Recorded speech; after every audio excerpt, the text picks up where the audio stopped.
teachers. Please explain the story of the Buddha's death. Well done, British passion, well done. I will give teachings on the Buddha's death.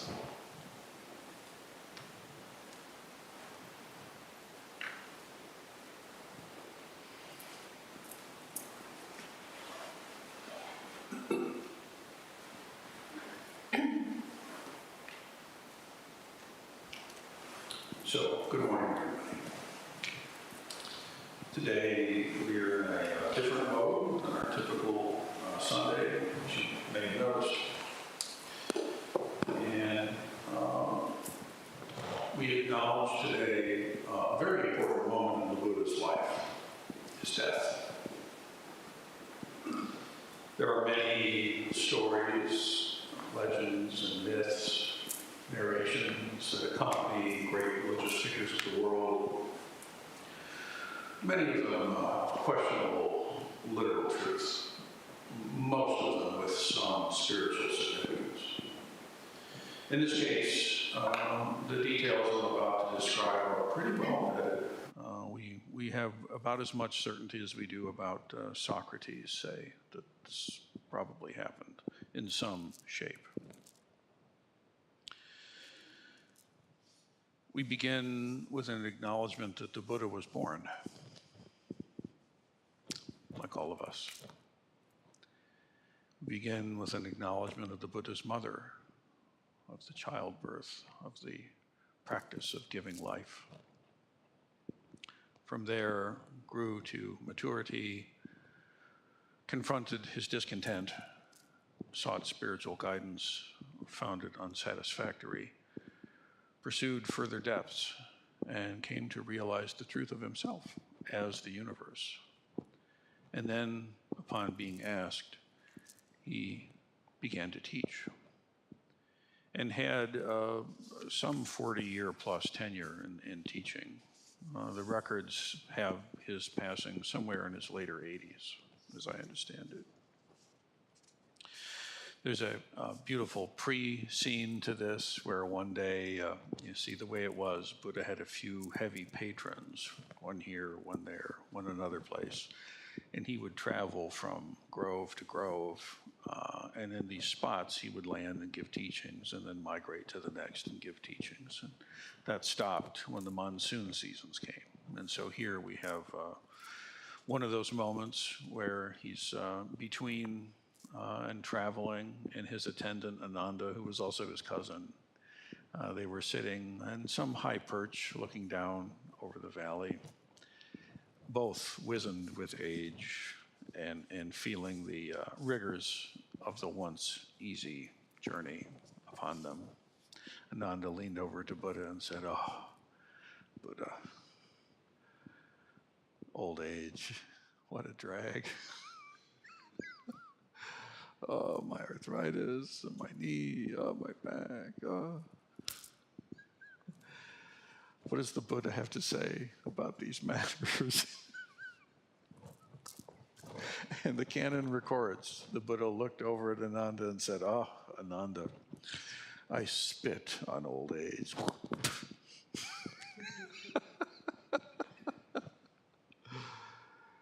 And that's the precursor. The bodies are of the nature to have ill health. The bodies are of the nature to grow old if you're so fortunate. And so too, he came to a place where it is said, "Oh, Ananda, my body is old and decaying. My journey is drawing to its close.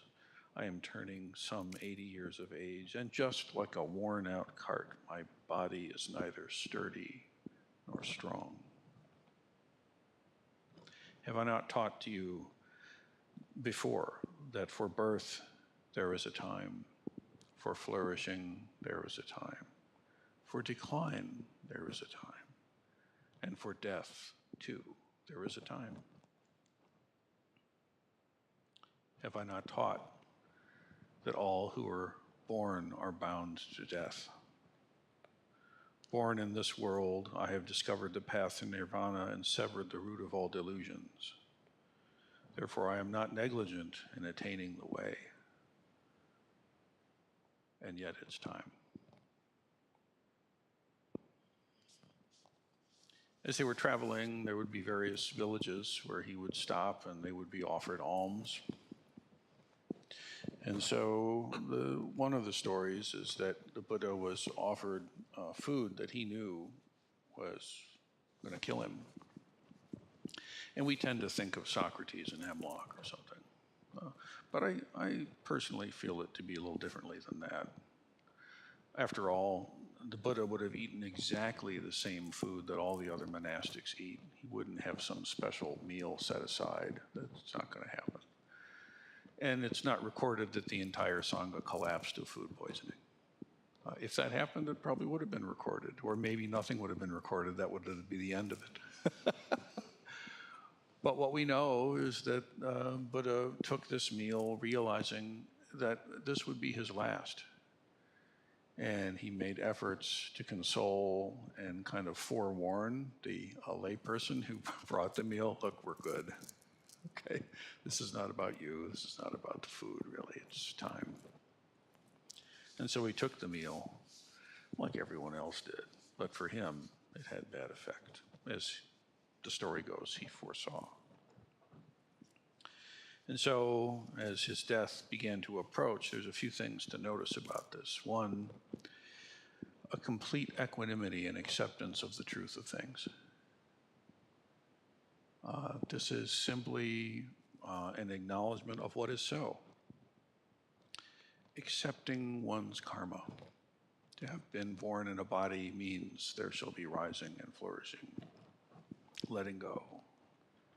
And we see in the Buddha not some breaking of the precept of doing no harm, but rather an acceptance, I would say, of the reality of things in clear and impeccable form. We don't hold that some physics-defying miracle occurred and now he's beyond. No, in fact, like all of us, the end came. The manner in which he faced it, however, is very important. He took the meal, he gave some teachings while he could, and then he requested to be laid down outside by a tree. And we see trees popping up at all the significant moments of the Buddha's life. Birth, teaching, birth, awakening, teaching, and now death. Many great sermons were given under the shadow of various trees. And so the Sangha was very concerned, obviously, gravely so. But the Buddha knew that he had done his work. He had done his job. He had combusted his life in the service of the community and the greater world. And there was time for him to die. Now, interestingly, there's another character in the story whose name I don't have to the top of mind. I think we do have the person's name, though. But there's a person that lived some distance from the Buddha and heard that there was the fully awakened Buddha was in between teachings and could be found along these paths. And this person said, I must go and find the teachings. And so, in a story that would recapitulate many times over in the centuries to follow, this pilgrim undertook a very life-threatening and dangerous journey to find the teachings. And it took a while. There was no Instagram post with the latest gig announcement. There was no posters to be seen. Rather, it's traveling north in the direction of the awakened one and asking at every village, going to the tavern and trying to see what you can learn about the quest, right? And so he heard, oh yes, the Buddha was seen here, go this way. Oh yes, and off he goes. No, the Buddha had left a week ago, now it's this direction. Go that direction. Oh well, they changed, they went here. This sort of. And at long last, this pilgrim, whose quest was earnest and serious, finally could feel that he was getting close to where the Buddha actually was, because there was a gathering of people and there was a palpable sense of something different in this forest. And as he approached, he was delighted and excited. My life goal is nearly accomplished. Here I am, close to the Buddha to receive the teachings. I can't wait. Mom's going to be so proud.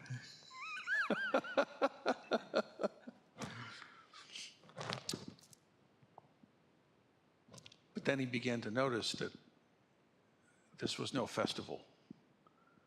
This was no joyous occasion. Something was wrong. Very wrong. There was no teaching being given. The monastics were deeply grieving.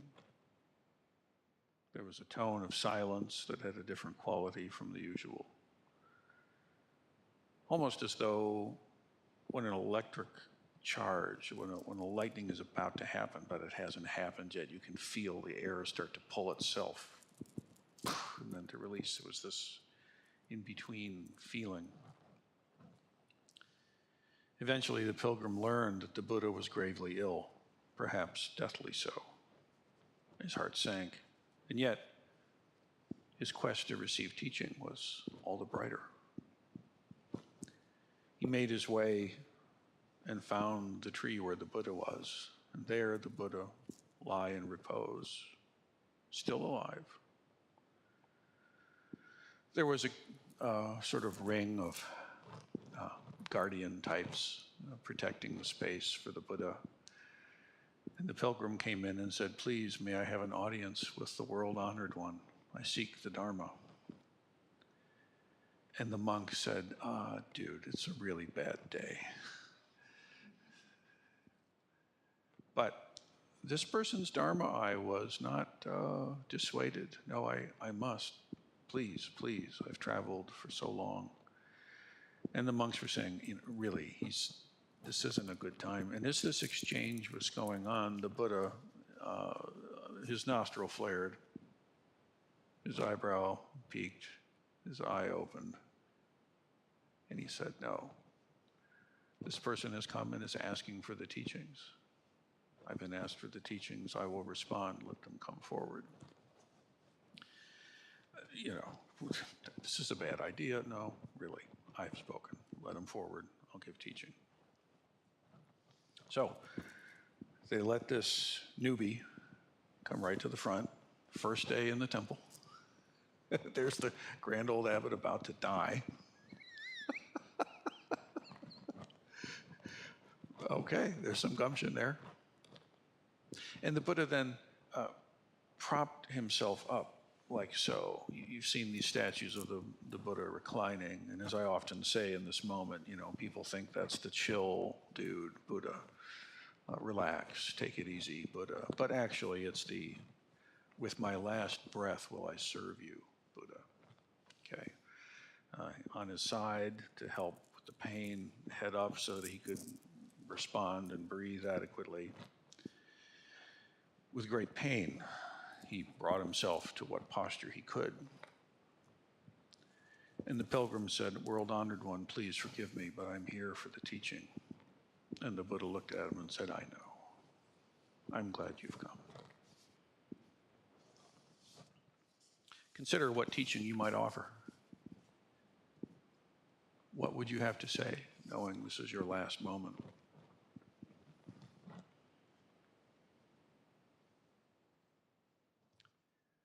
The Buddha looked around. He could see the faces of all those gathered before him. The grief, the disbelief, the sadness. He looked into the eyes of this pilgrim.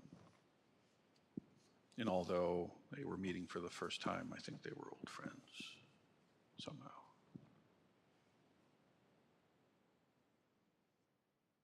Looking at the room, taking everything in, looking for a last time at the sky, perhaps seeing the very North Star that he saw those many decades earlier when he came to awakening under a tree much like the one he now lay under.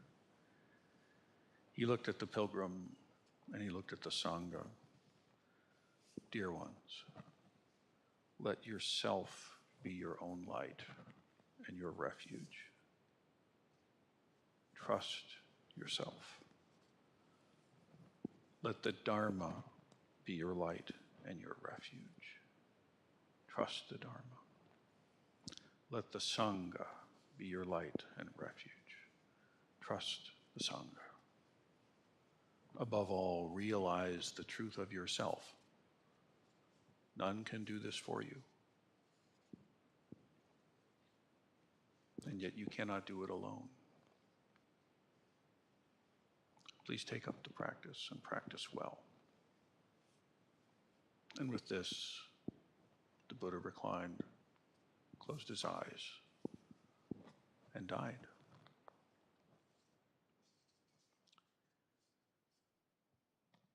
This moment is etched in the DNA of the lineage.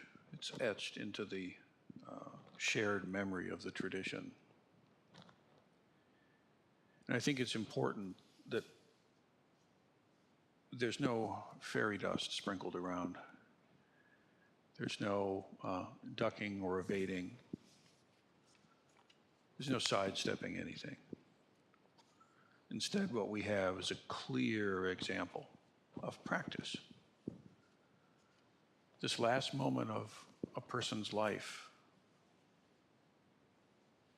practiced beautifully and well. I hope to die as well. I hope that you hope to die as well.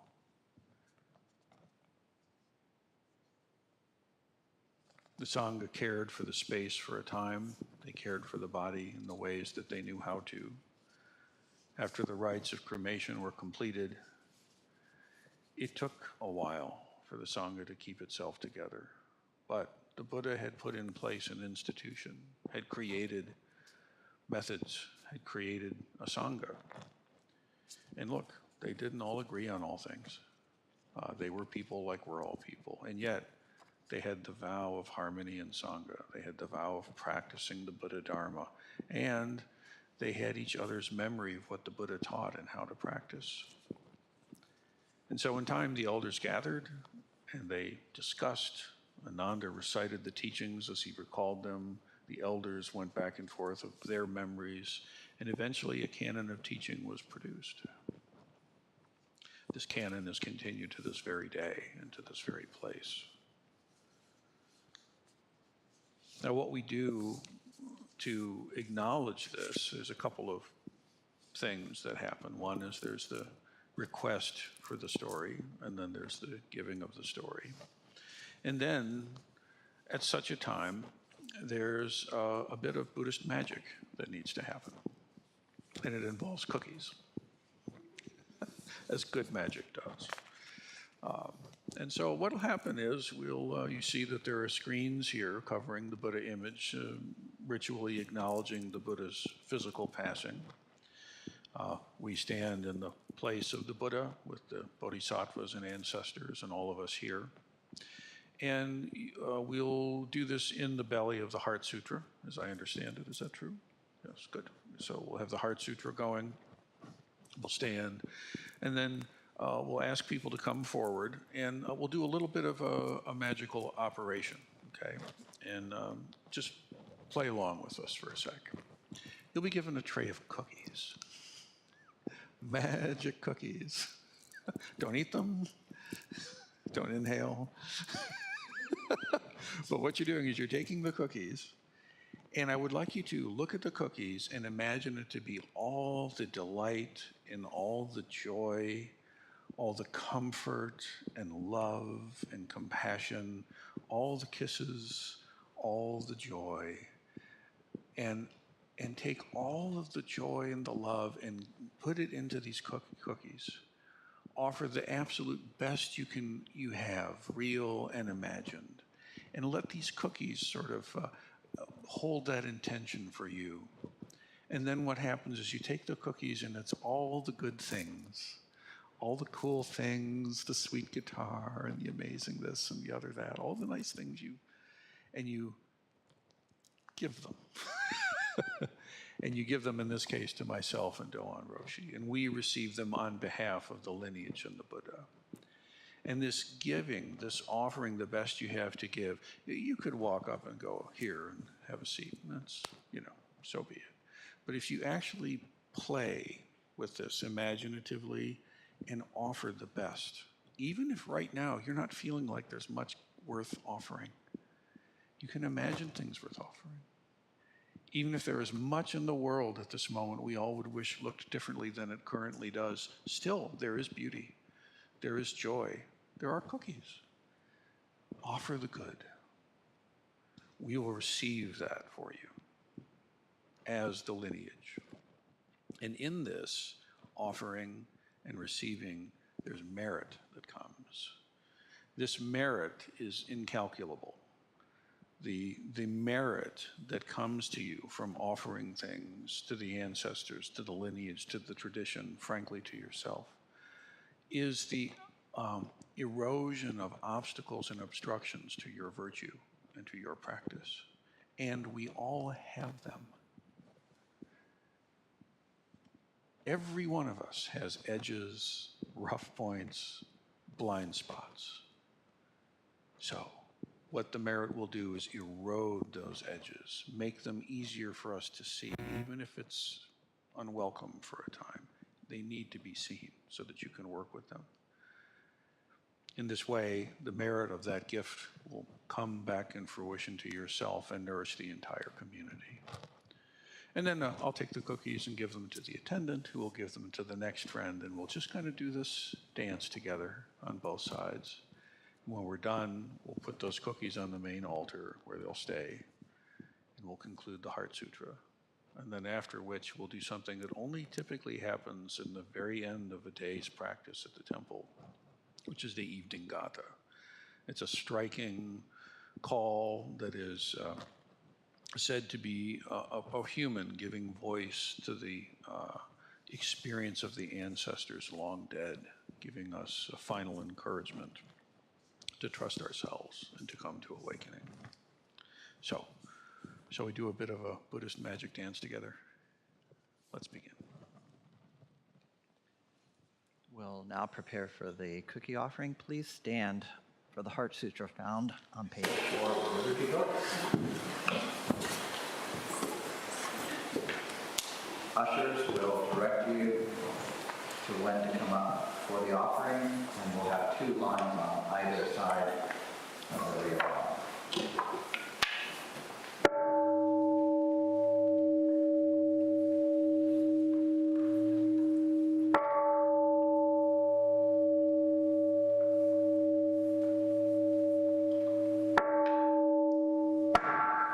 Great Vajna Paramita Heart Sutra.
Essentially not born, not destroyed, not stained, not pure, without loss, without gain. Therefore, in emptiness there is no form, no sensation, perception, mental reaction, consciousness, no eye, ear, nose, tongue, body, mind, no color, sound, smell, taste, touch, object of thought, no seeing, and so on, to no thinking, no ignorance, and also no ending of ignorance, and so on, to no old age and death, and also no ending of old age and death, no suffering, cause of suffering, cessation, hath no wisdom, and no attainment, since there is nothing to attain. The Bodhisattva lives by prajnaparamita, attaining anyuttara samyak sambodhi. Therefore know that prajnaparamita is the great sacred mantra, the unsurpassed mantra, the supreme mantra, which completely removes all suffering. This is truth, not mere formality. Therefore set forth the prajnaparamita mantra. Set forth this mantra and proclaim Gate, Gate, Para, Gate, Parasam, Gate, Bodhisvaha, Gate, Gate, Para, Gate, Parasam, Gate, Bodhisvaha, Gate, Gate, Para, Gate, Parasam, Gate, Bodhisvaha. Gate, Parasam, Gate, Bodhisvaha, Gate, Gate, Para, Gate, Parasam, Gate, Bodhisvaha, Gate, Gate, Para, Gate, Parasam, Gate, Bodhisvaha, Gate, Gate, Para, Gate, Parasam, Gate, Bodhisvaha, Gate, Gate, Para, Gate, Parasam, Gate, Bodhisvaha, Gate, Gate, Para, Gate, Parasam, Gate, Bodhisvaha, Gate, Gate, Para, Gate, Parasam, Gate, Bodhisvaha, Gate, Gate, Para,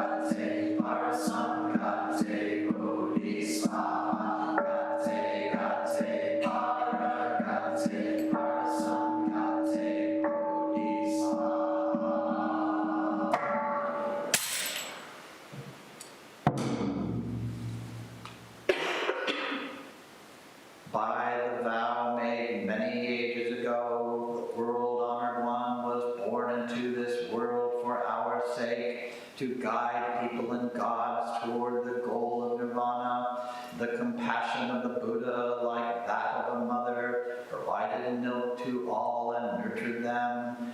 Now he has gone to nirvana, leaving them to feel that they have lost their refuge.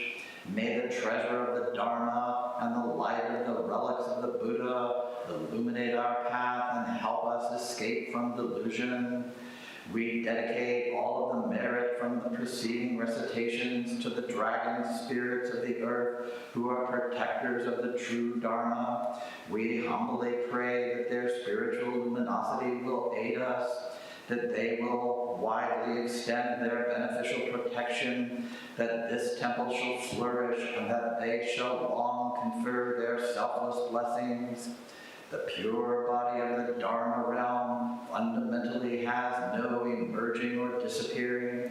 The power of the vow of great compassion is manifest through the goings and comings of birth and death. We especially dedicate these merits to Monica, Stephen, John, Eric, Auntie Marge, Lori, Wayne, Matt, Flora, Susie, Soke, Anne, Tiffany, Roger, Griffin, Chrissy, Chelsea, Lucille, Irene, Mary, Dan, Haifa, Jack, Darcy, Mike, Dr. Scott, Karen, Evan, Sarah, and Jerry. May they have peace and healing. And to Marjorie, Jim, Chief, and Lindsay at the time of their death. We also dedicate our practice to those whose names we now voice aloud, and those names we hold in the silence of our hearts.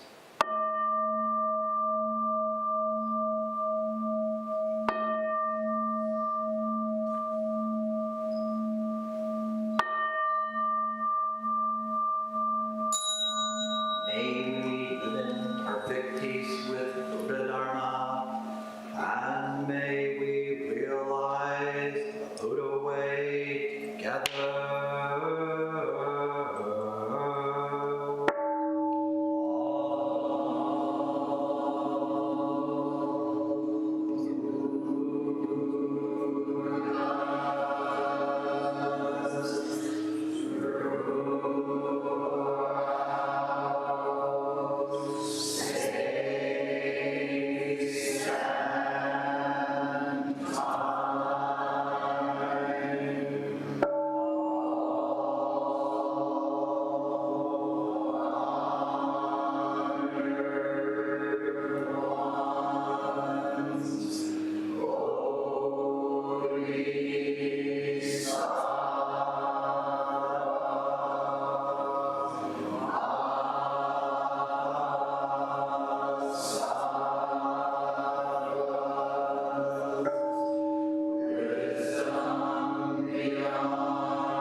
Rely on yourself.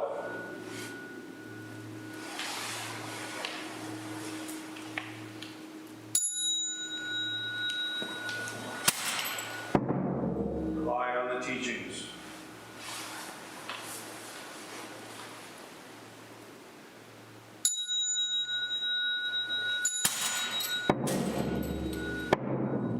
Rely on the Sangha.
Thank you, everyone. That concludes our service for today.